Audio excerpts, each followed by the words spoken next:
Welcome to Davos again, dear President Zelenskyy. Mr. President, it is really my great honor to welcome you back to Davos. This week, Ukraine and its people once again endured deadly attacks by Russia. We are approaching 4 years since the beginning of the full-scale invasion of Ukraine, the largest European conflict since World War II. Mr. President, you have led your country through one of the most consequential periods in modern European history. Under extraordinary circumstances, Ukraine continues to defend its sovereignty, its democracy, and its people, while engaging the international community on questions that extend far beyond its border. The future of security in Europe, the resilience of democratic societies, the state of the rules-based international order, and the cost of inaction in the face of aggression. In recent months, the United States has taken a central role in advancing diplomatic efforts aimed at ending the war, working closely with Kiev and European partners. These efforts have resulted in a comprehensive 20-point peace plan aimed at laying the foundation for a just and lasting peace. And I know that President Zelenskyy just met with President Trump, and I hope that was a very, very good meeting. These efforts, as I mentioned, reflect a sustained push grounded in shared values and strategic cooperation to reach and negotiate this resolution that respects Ukraine's territorial integrity and long-term security.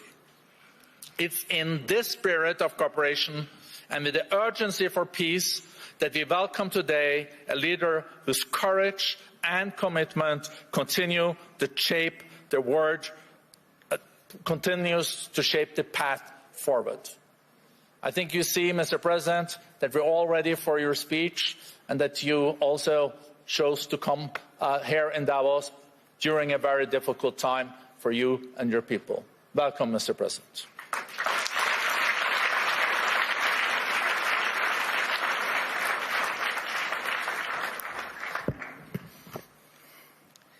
Thank you very much. Dear friends, everyone remembers the great American film Groundhog Day with Bill Murray and Andy McDowell. Yes, but no one would want to live like that, repeating the same thing for weeks, months, and of course for years. And yet, that's exactly how we live now. And it's our life. And every forum like this one proves it. Just last year, here in Davos, I ended my speech with the words, "Europe needs to know how to defend itself." A year has passed, and nothing has changed. We are still in a situation where I must say the same words, but why? The answer is not just about the threats that exist or may appear. Each year brings something new for Europe and for the world. Everyone turned attention to Greenland. And it's clear most leaders simply are not sure what to do about it. And it seems like everyone is just waiting for America to cool down on this topic, hoping it will pass away. But what if will not? What then? There was so much talk about the protests in Iran, but they drowned in blood. The world has not helped enough the Iranian people, and it's true. It has stood aside. In Europe, there was Christmas and New Year celebrations, the seasonal holidays. By the time politicians came back to work and started forming a position, the Ayatollah has already killed thousands. And what will Iran become after this bloodshed? If the regime survives, it sends a clear signal to every bully: kill enough people and you stay in power. Who in Europe needs that message to become a reality? And yet Europe hasn't even tried to build its own response. Let's look at the Western Hemisphere. President Trump led an operation in Venezuela and Maduro was arrested, and there were different opinions about it, but the fact remains: Maduro is on trial in New York. Sorry, but Putin is not on trial. And this is the fourth year of the biggest war in Europe since World War II. And the man who started it is not only free, he is still fighting for his frozen money in Europe. And you know what? He is having some success, it's true. It's Putin who is trying to decide how the frozen Russian assets should be used, not those who have the power to punish him for this war. Thankfully, the EU decided to freeze Russian assets indefinitely, and I'm grateful for that. Thanks Ursula, thanks Antonio, and all the leaders who helped. But when the time came to use those assets to defend against Russian aggression, the decision was blocked. Putin managed this, yes, managed to stop Europe, unfortunately. Next point. Because of the America's position, people are now avoiding the topic of the International Criminal Court. And that's understandable. It's American historical position. But at the same time, there is still no real progress on establishing a special tribunal for Russian aggression against Ukraine, against the Ukrainian people. And we have an agreement, it's true.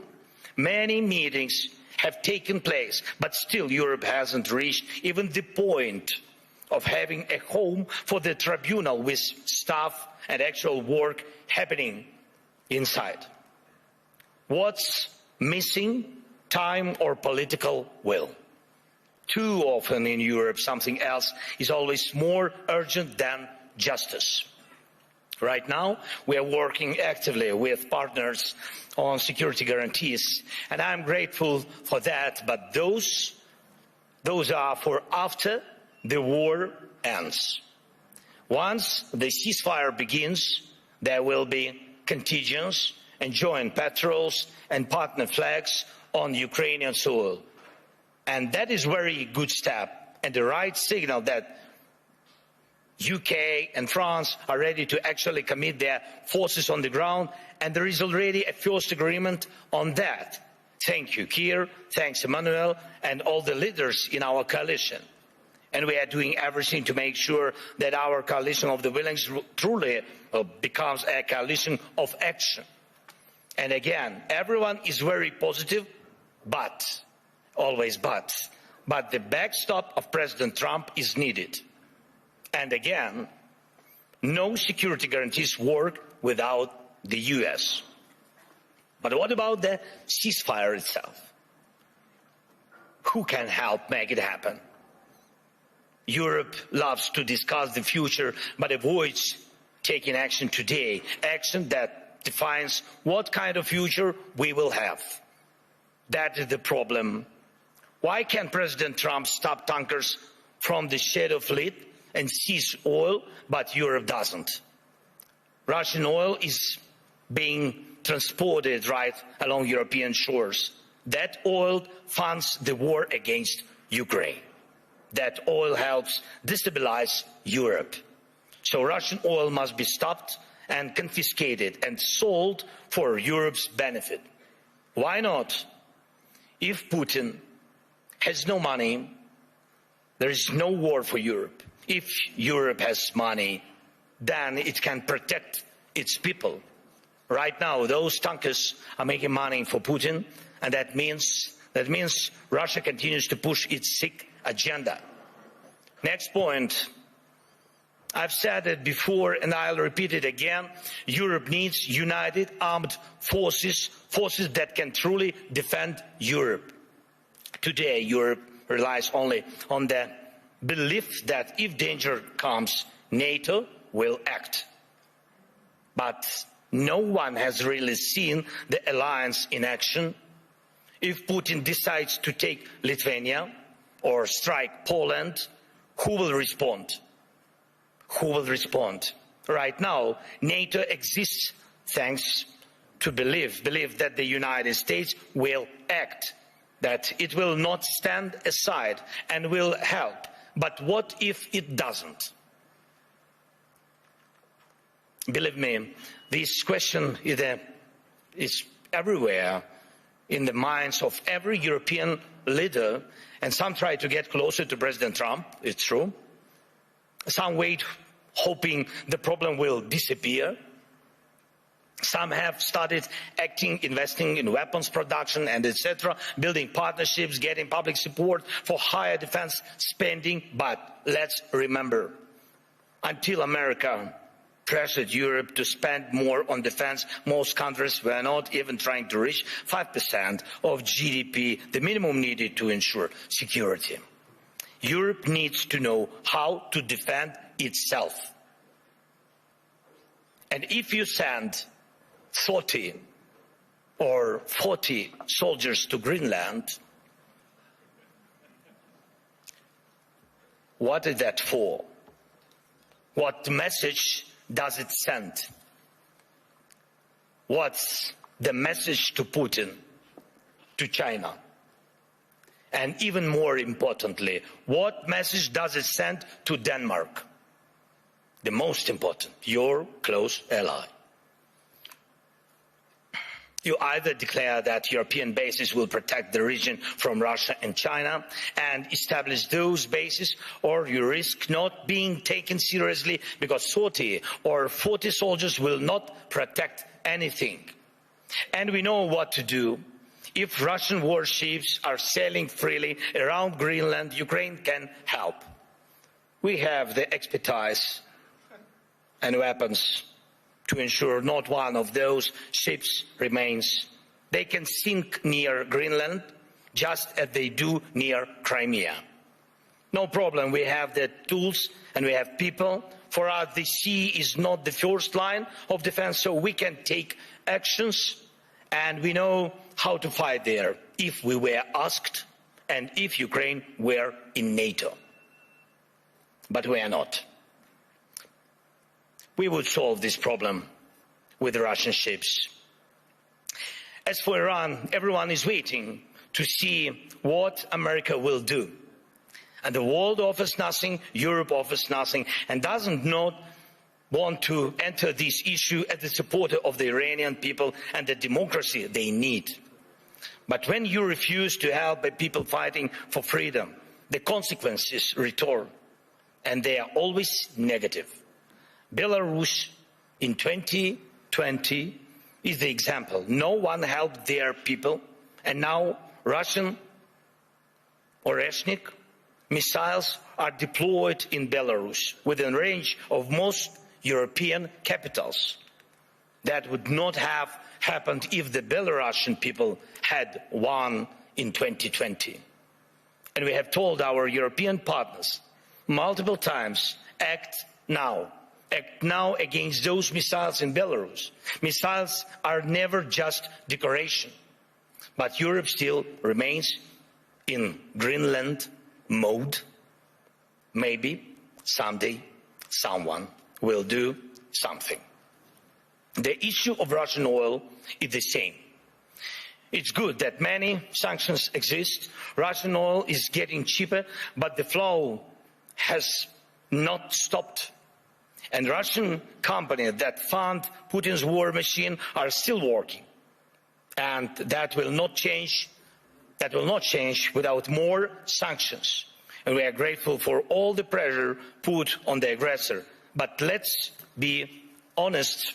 Europe must do more so its sanctions block enemies as effectively as American sanctions. Why is that important? Because if Europe is not seen as a global force, if its actions don't scare bad actors, then Europe will always be reacting, catching up with new dangers and attacks. We all see that the forces trying to destroy Europe do not waste a single day. They operate freely, even operate inside Europe. Every victor who lives off European money while trying to sell out European interests deserves a smack upside the head. And if he feels comfortable in Moscow, it doesn't mean we should let European capitals become little Moscows. We must remember what separates Russia from all of us.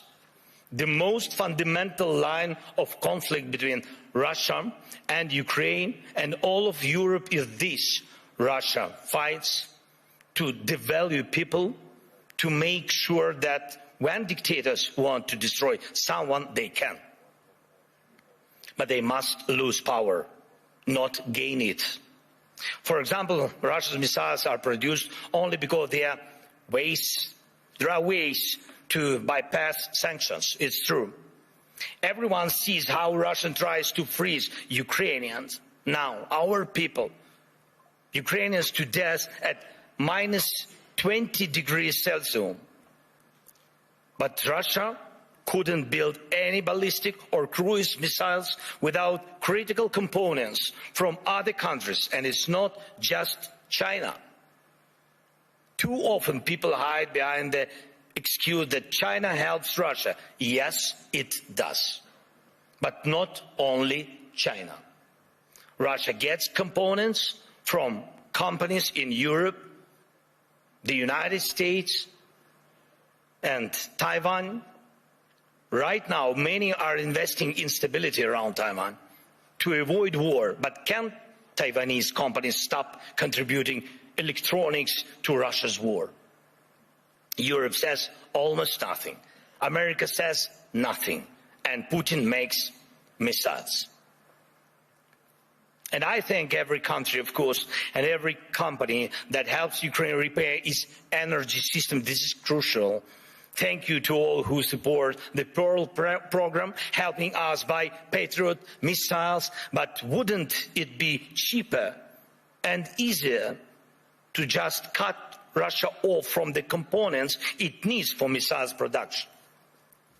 Or even destroy the factories making them? Last year, most of the time was spent talking about long-range weapons for Ukraine. And everybody said that the solution was within range. Now, no one is even talking about it. But Russian missiles and Shaheds are still here. And we still have the coordinates of the factories where they are made. Today, they target Ukraine. Tomorrow, it could be any NATO country. And here in Europe, we are advised not to mention tomahawks. Not to mention tomahawks to the Americans, not to spoil the mood. And we are told not to bring up Taurus missiles. When the subject is Turkey, diplomats say don't offend Greece. When it's Greece, they say be careful with Turkey. In Europe, there are endless internal arguments and things left unsaid that stop Europe from uniting and speaking honestly enough to find real solutions. And too often, Europeans turn against each other, leaders, parties, movements, and communities, instead of standing together to stop Russia, which brings the same destruction to everyone.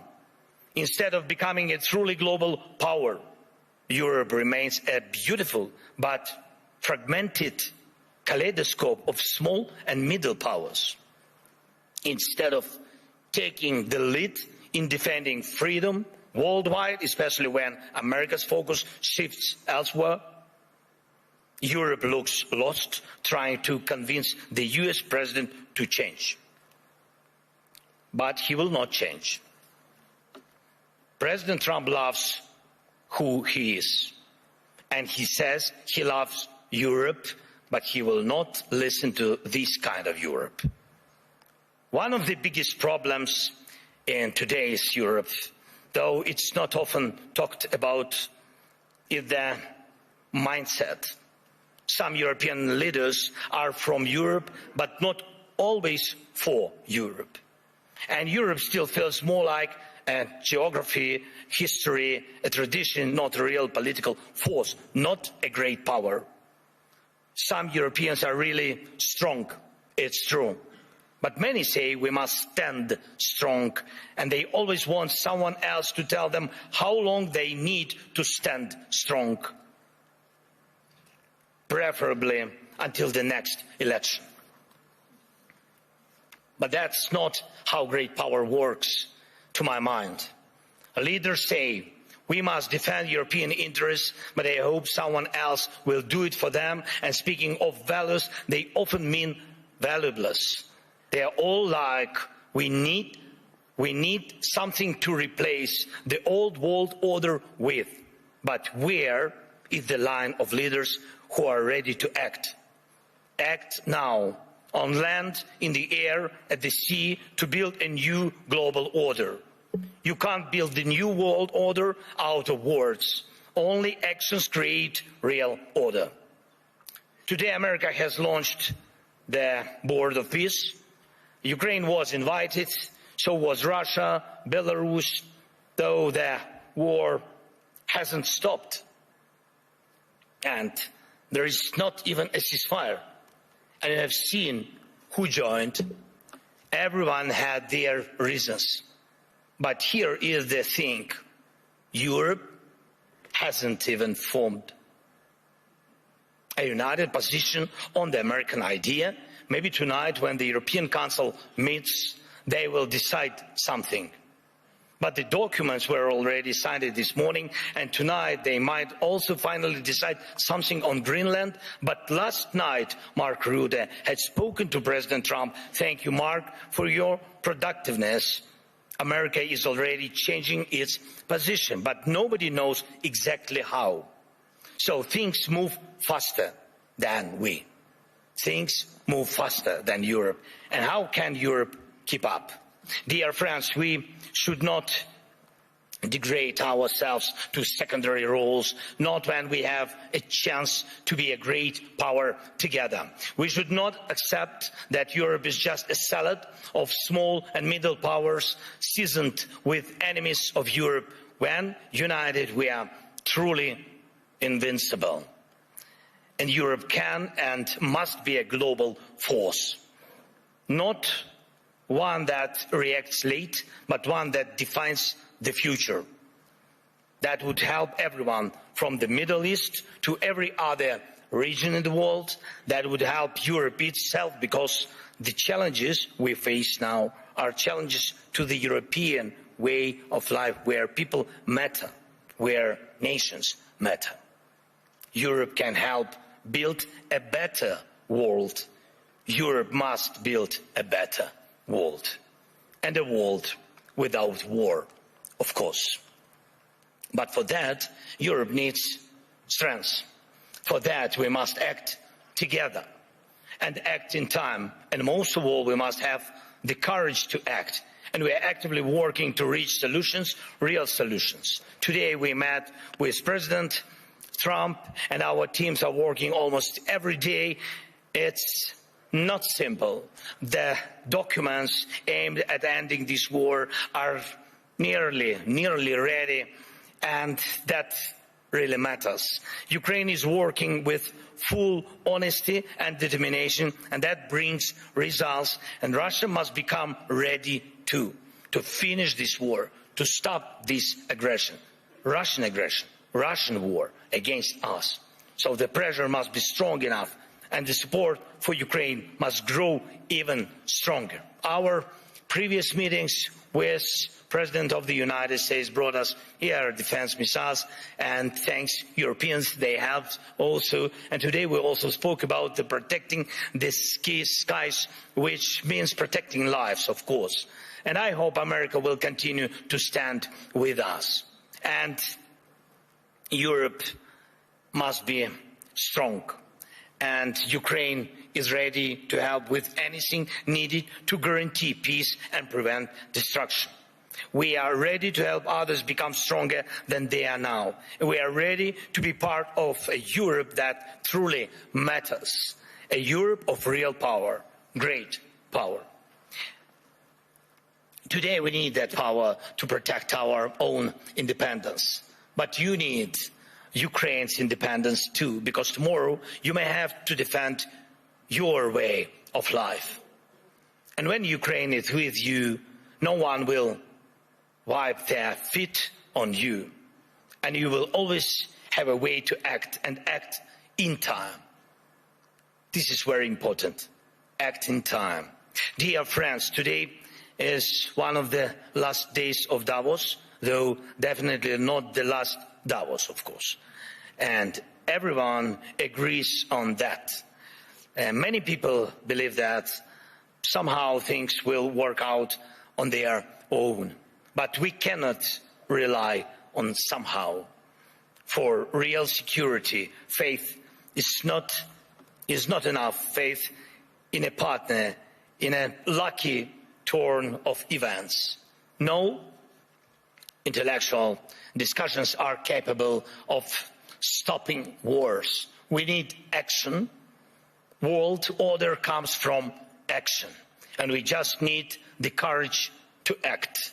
Without action now, there is no tomorrow. Let's end this Groundhog Day. And yes, it's possible. Thank you. Slava Ukraini.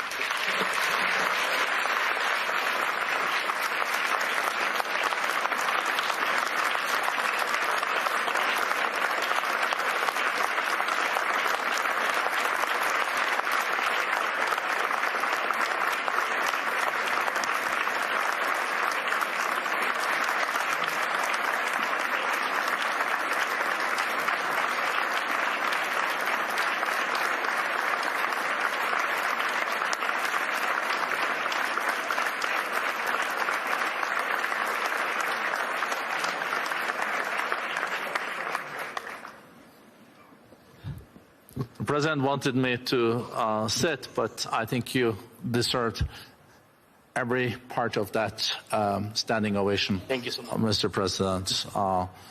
It is very good to have you back. How did your meeting with President Trump go? Honestly. Of course, honestly. But of course in the interest of your country. Yes, it was in the interest of my country. Yeah, the meeting was... I would never question that. No. The meeting was good, thanks to President, and thank you that he found time for us. And it's really, today I saw like my team, and they spoke with American team. And before my meeting with President Trump, my team spent a lot of time with Americans. And even I wanted to ask President Trump to give them American passports, because I think that they, really spend a lot of time. But be honest, I think that the meeting is very important. We need in our boat, I hope this is the boat, this is ship to peace. And we need very much to have the United States. For the future, for security guarantees, we understand that Europe has to be more stronger, but Europe will need time. And today America is very strong, and I think that our teams worked well and come, like I think this like last mile, which is very difficult, which during any dialogue with any president, I have to defend the interests of my country. That's why the dialogue is, maybe it's not simple, but today it was positive. Okay. That's enough. I think that's a good answer. Thank you.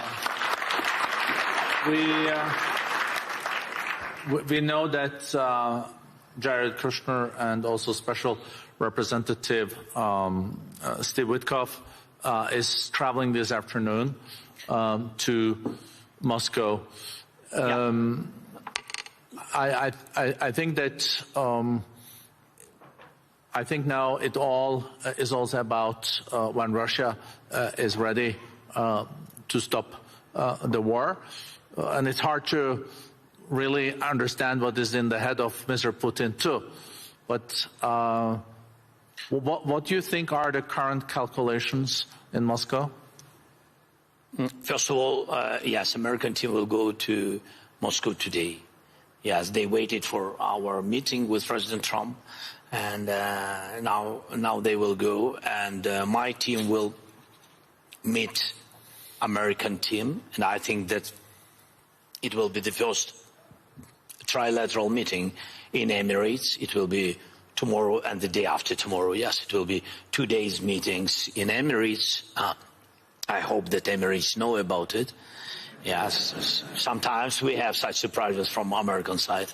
Yeah, but in any way they will go there, and I think this is good. If on the technical level we'll begin this trilateral meeting, I hope that we will find some.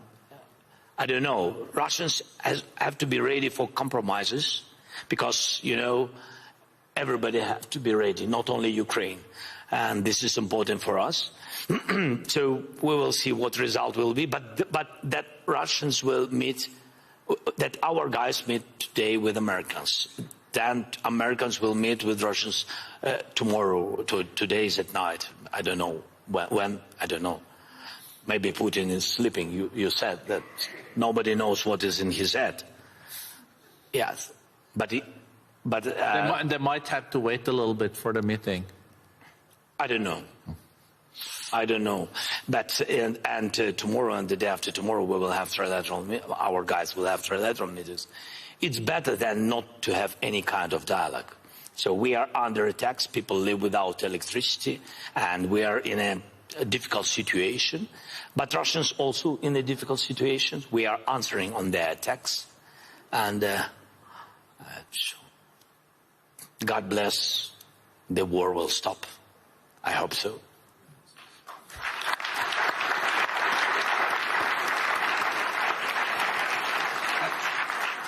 And what is now the most difficult part for Ukraine? We know it's attack on your whole energy system and electricity, but then there are also the casualties on the borders. So the humanitarian situation is more challenging now than a year ago. Yes, with Russia attacks energy, and they are focusing on it. And this is not a secret. This is not a mistake. This is their goal, to make blackouts in Ukraine. And they attack mostly civilians. They don't use a lot of missiles, these expensive missiles. What about I spoke before? They don't use it on the front. They use it against civilians, infrastructure, critical infrastructure. It's about everything, and hospitals, kindergartens, schools. But mostly it's about all about that technical things which which are focusing on destroying electricity, heating systems, water supplies, everything. Yes, this is where we are. This is the face of Russia, and really this is the face of this war. We have defending systems. We really created, I think, great ideas with drones, interceptors. We'll use them. We really produce them about 1,000 per day. We really produce about around that. But it's not enough. It's still not enough. Russia has about 500 drones, Iranian drones, each day, and dozens of missiles, ballistic missiles. And even those systems what partners gave us, of course they could give us more. Yes, and I spoke with President Trump today about it again. And I hope it was the last words, my last words. You know, like in Ukraine said, everybody remember only the last words. So my last words been several times to President Trump: don't forget about air defense, don't forget about Patriots. And so this is very important for us. during this winter.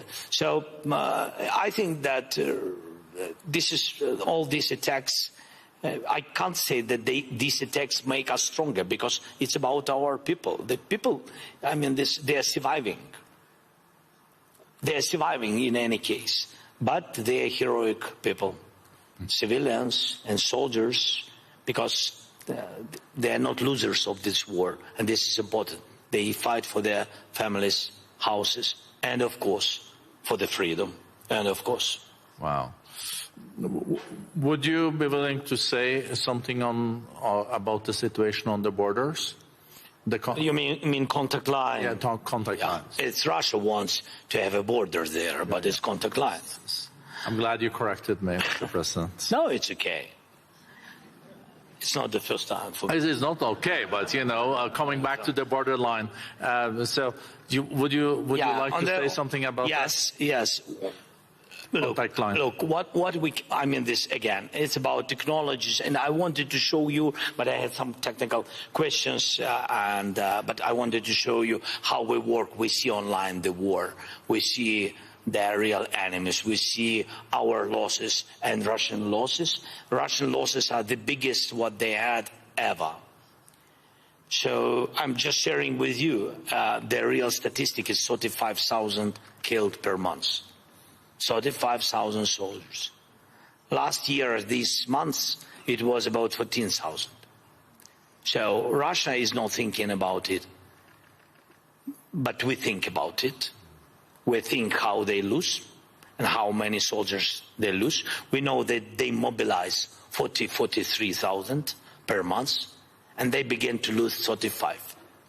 From these 43, you have to know that about 10–15% are run away, and there are some wounded, but you can understand that their army stopped increasing. This is important because of our drones technologies and our operators of drones. But in any way, we want to stop tomorrow this war, of course.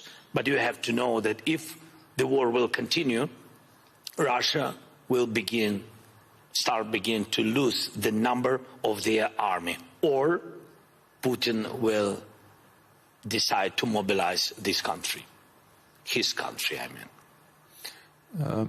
Maybe last question, because I know you also need to go back to Kiev. It was not interesting with me, yes. Your people is behind you and showing the watch all the time. I would love to continue for another 15 minutes, Mr. President. So, but not more. 15 is okay? No. No. Okay. The last question. So my last question, Mr. President.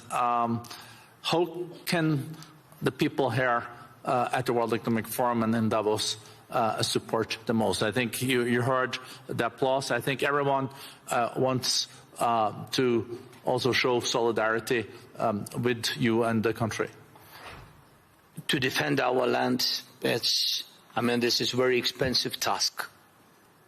So if during Economic Forum we can find as more businesses as possible which can open offices in Ukraine, it means that you really trust and you believe that peace will come, and that you really, yes, a little bit risk now, a little bit.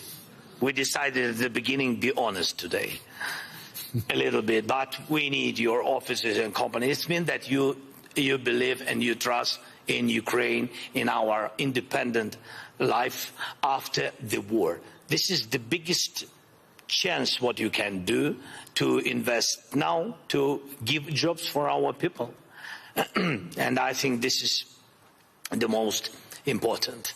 This is real support, not words, real support. Jobs, money, investment, come often to Ukraine. Thank you. Thank you.